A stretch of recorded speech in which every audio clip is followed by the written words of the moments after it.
getting back on track. I kind of just want to move forward to looking at the first unit that I ever lived in.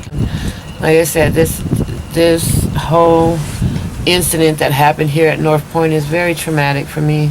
And I'm just choosing right now to move forward with this tour. Okay. Yeah, it's very painful. Very painful to go through it again. Yeah. And it's just mere blocks from where you live now. I mean, it's amazing. You figure that's Mariner Street over there. Yeah. This is North Point. I lived on Bayside. It's like, all these different. And then now I'm right there in the Site 31. It's like I went from one place to a worse place to a worser place to even a worse place. That's exactly what happened to you. That's exactly. And okay. It's horrible. It's horrible. But I do feel like this was the worst. On North Point, this was the worst. This was the most traumatic. This was an experience I dealt with head on and seeing the cover-up stuff going on, like right in front of me. Right. Like, okay, this is all done. They're moving now. They've stopped. Nothing's happened. Okay, well, next time we'll inform you guys. But did you bother to go and see what the other people felt? No, they didn't. They didn't walk down and go to this unit or the next one or the next one or the next one and say, we're sorry we didn't inform you, but we will inform you if we have to come back and dig again. And they were all affected by it. And apologize. Mm-hmm. Nothing. They didn't apologize to you. And that's why it's so traumatic. If they didn't apologize to me, how are they going to apologize to them? They weren't out here. They were still asleep. Mm-hmm. These people came so early in the morning that people were still sleeping. About how early was that? I woke up. I have no idea. Well, what do you guess? I don't remember. I remember it being in the morning and I'm just waking up. So 6, 7? I'd say maybe 7 or 8 o'clock maybe. Mm-hmm.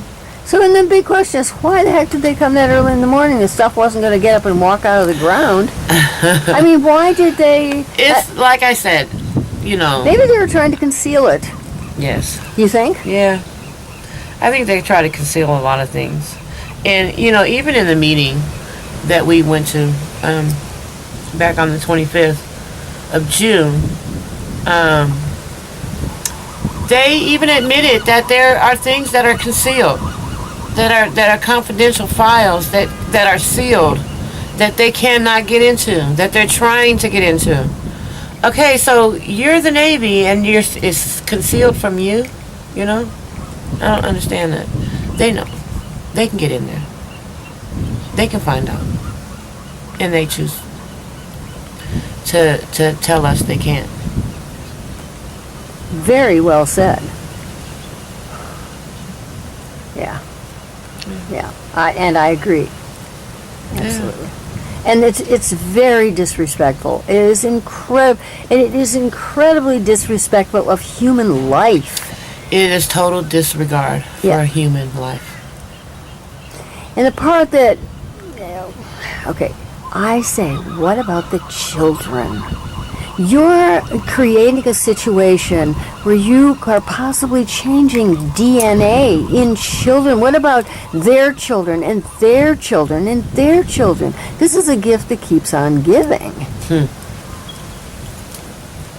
That question. It's not a gift that we had a choice. I can see accepting or not. I can see from your eyes tearing up that you've thought about this too. My own children. When I first moved onto this island, I was pregnant with my youngest daughter, which is now 13.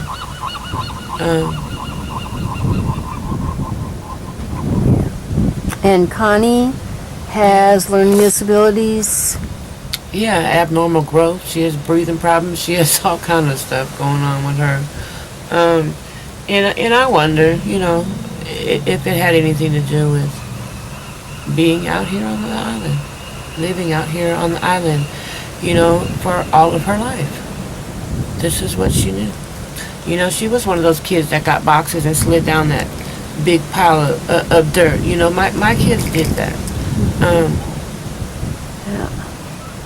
you know, it's things on this island. You know, my kids played in the sandbox. My kids ran back here and got Easter eggs out of this radiated, contaminated place. Backyard where the hazmat suits were. Right. Right. You know, my kids did that. He, I, as a parent, you know, hid the mix, touched in the, you know, I had to go through that just like my kids went through that.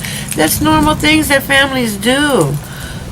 But you didn't it's know. not normal to be contaminated. It's not normal to have radiation. It's not normal to have asbestos. It's not normal to have lead-based paint. It's not normal. But we're subjected to it. My child has been subjected to it her whole life for the last 13 years and counting. 14. You know?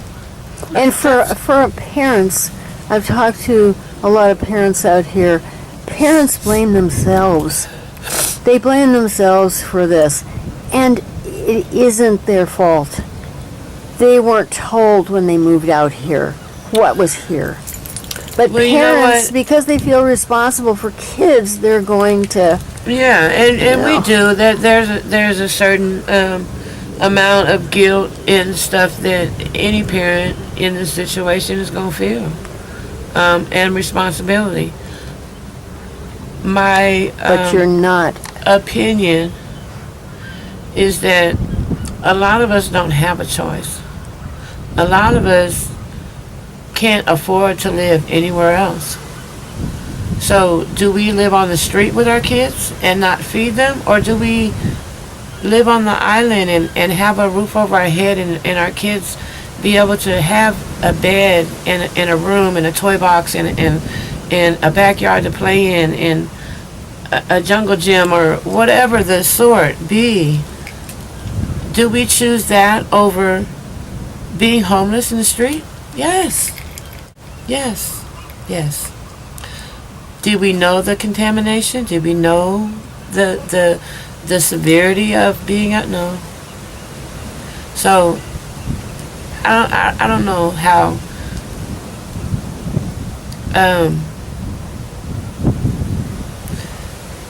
I don't consider myself to be the blame of what's going on with my kids, Good.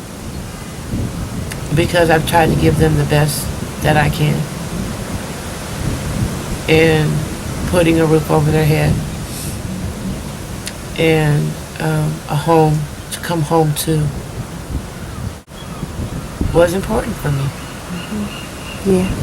You know, it's a vital part of my children growing up, and having some stability, having you know, a place to call home.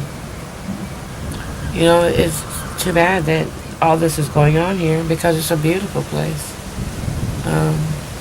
a beautiful view. You don't hear sirens. You don't hear. There's not cars racing by here, squealing tires, and dope dealers standing on the corners, and there's none of that here. It's beautiful. It's a real neighborhood. The loudest beautiful. noises you hear most of the time are those gulls. The birds. The birds. The birds, yes. Yeah, it really is pretty. It's a neighborhood, and it's also a very close community. People know each other. They care about each other. They say hi. I mean, you can get that in a small community like this, but for me, the people out here are special. They really are different and very special. Shall we go to the next? Yeah.